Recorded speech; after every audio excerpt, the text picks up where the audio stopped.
भूत प्रेत की कहानी सुनना किसे रोमांचक नहीं लगता, मगर जरा सोचिए इसको अनुभव करना कितना भयानक होता होगा। जतिन के साथ भी कुछ ऐसा ही हुआ था। जतिन वैसे तो जयपुर रहने वाला था, लेकिन करीब 1 साल पहले अपनी नौकरी के सिलसिले में वो बैंगलोर शिफ्ट हो गया था। बैंगलोर आने के बाद से वो पहली बार अपने घर दिवाली की छुट्टियों पर जा रहा था। जब तक बहुत जरूरी ना हो, जतिन कभी अपने काम से छुट्टी नहीं लेता था, और यही सोच के उस दिन भी जतिन ने जयपुर जाने के लिए देर रात की फ्लाइट बुक की ताकि उसको उस दिन भी छुट्टी न लेनी पड़े। मगर वो रात शायद उसकी लाइफ की दिल दहला देने वाली रात होने वाली थी। उस रात जतिन ने ऑफिस का सारा काम जल्दी निपटाकर पहले अपने फ्लैट से अपना सामान उठाया और फिर टैक्सी लेकर बैंगलोर एयरपोर्ट के लिए निकल गया। एयरपोर्ट पहुंचकर वो टैक्सी ड्राइवर को पैसे देने लगा, मगर वो ड्राइवर एक टक सामने की तरफ देख रहा था। यहां तक कि जतिन की आवाज भी उसे सुनाई नहीं पड़ रही थी। ड्राइवर को देख जतिन सोच में पड़ गया कि ड्राइवर इतने गौर से किसे देख रहा है, जबकि चारों तरफ एक सन्नाटा छाया था। लेकिन इससे पहले कि जतिन दोबारा उससे कुछ भी कहता, ड्राइवर ने घबराते हुए खुद पूछा, सर, आपने देखा उसे वहां पार्किंग की तरफ? किसे?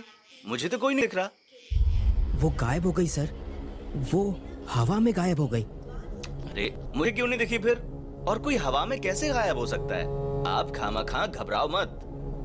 मुझे पता है सर, आप मेरी बातों का यकीन नहीं करेंगे, पर अभी अभी मैंने पार्किंग की तरफ एक औरत को सफेद साड़ी में देखा।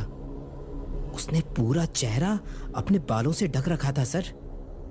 अब तक तो मैंने सिर्फ सुना था, लेकिन ऐसा भेस तो सिर्फ एक भटकती आत्मा का ही हो सकता है। देखो, हो सकता है कोई हो वहाँ पर, लेकिन आप जो कह रहे हैं वो मुमकिन नहीं है। आप खुद भी डर रहे हैं और खामखा मुझे भी डरा रहे हैं। ये लो आपके पैसे।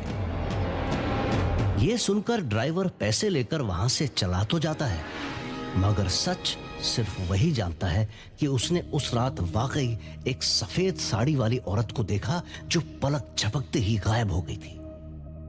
हालांकि जतिन को उस टैक्सी ड्राइवर की बात पर जरा भी विश्वास नहीं हुआ, पर उसको घबराए हुए देखकर वो थोड़ा सा डर जरूर गया था।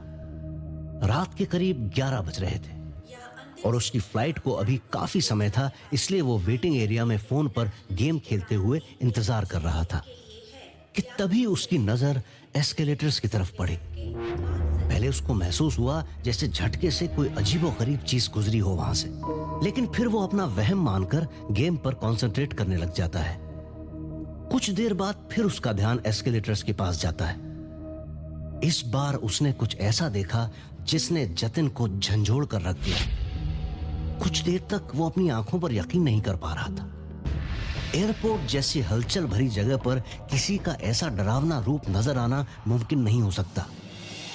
उसने देखा कि एस्केलेटर के पास कोई आदमी खड़ा है, बेहद डरावना किस्म का, बिना सर वाला आदमी, या यूं जैसे कोई मुर्दा लाश हो लेकिन बिना सर के। और वो जतिन को अपने तरफ आने के लिए इशारा करने लगा। ये भयानक नजारा देखकर उसके चेहरे पर से हवाइयां उड़ गईं। उसको समझ ही नहीं आ रहा था कि वो कहां जाए और किसकी मदद ले। देर रात होने की वजह से वहां लोगों की आवाजाही भी काफी कम थी। कुछ गिने चुने लोग ही थे वहां पर। ऐसा लग रहा था मानो पूरा एयरपोर्ट जैसे वीराना हो गया हो। ऐसे में पहले उसने नजरअंदाज करने की बहुत कोशिश की और हेडफोन्स लगाकर वो गाना सुनने में मगन हो गया, लेकिन स्थिति ऐसी थी कि उसके लिए एक एक सेकंड वहां बिताना जैसे मुश्किल होता जा रहा था। ना चाहते हुए भी बार बार उसकी नजर उधर ही जा रही थी और अगले कुछ पल के लिए वो भयानक रूपी आदमी गायब हो गया। जतिन जैसे ही थोड़ा चैन की सांस लेने लगा, वो आदमी फिर से दिखाई देने लगा। वो बिना सर वाला आदमी एस्केलेटर के सहारे ऊपर से नीचे की ओर आ रहा था। जैसे ही जतिन की उस पर नजर पड़ी कि वो दोबारा अपने तरफ आने के लिए हाथों से इशारा करने लगा, जतिन ने इस बार देखते ही अपना सामान उठाया और वहां से भागने लगा कि तभी वहां से एयरपोर्ट का एक ग्राउंड स्टाफ गुजर रहा होता है। जतिन फौरन उसको आवाज लगाता है, अभी अभी वहाँ उस तरफ किसी को देखा मैंने।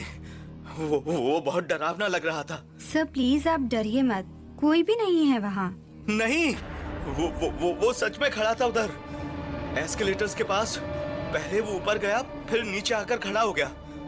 मैंने एक बार नहीं कई बार देखा है उसको। अभी फिर से वो गायब हो गया है। पर सर, ये हो ही नहीं सकता। एस्केलेटर्स तो कल से खराब पड़ा हुआ है। वहाँ काम चल रहा है सर, इसीलिए वो एरिया घेर कर भी रखा हुआ है। आप खुद ही देख लीजिए, कोई कैसे जा सकता है वहाँ। जतिन ये देखकर हक्का बक्का रह जाता है, क्योंकि उसने अपनी आंखों से उस बिना सिर वाले भयानक आदमी को एस्केलेटर के इर्द गिर्द घूमते देखा था। एक तो पहले से ही जतिन खौफ से हाँफ रहा था। अब ऐसे में एयरपोर्ट कर्मचारी ने उसे ऐसी बात बताई जिसकी उसने कल्पना भी नहीं की हो। वाकई ये सब कुछ जतिन के लिए किसी बुरे सपने से कम नहीं था।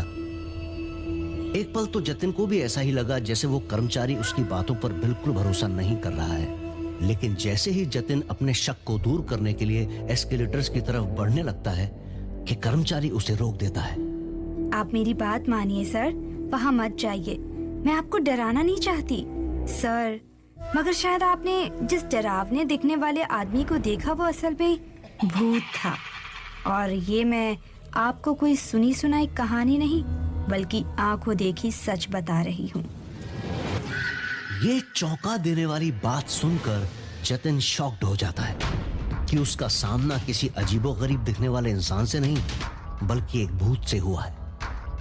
उस कर्मचारी का यह भी कहना था कि उसने भी एक बार नाइट शिफ्ट के दौरान इस साये को महसूस किया था। और न सिर्फ उसने बल्कि बैंगलोर एयरपोर्ट के अलग अलग हिस्सों में रात के समय कई यात्रियों और कई अन्य एयरपोर्ट कर्मचारियों ने एक सफेद साड़ी वाली औरत को देखा है। लेकिन इससे पहले कि कोई उसे ठीक ढंग से देख पाए, वो गायब हो जाती है। सफेद साड़ी वाली औरत की बात सुनते ही जतिन को उस टैक्सी ड्राइवर के साथ हुई घटना याद आ जाती है।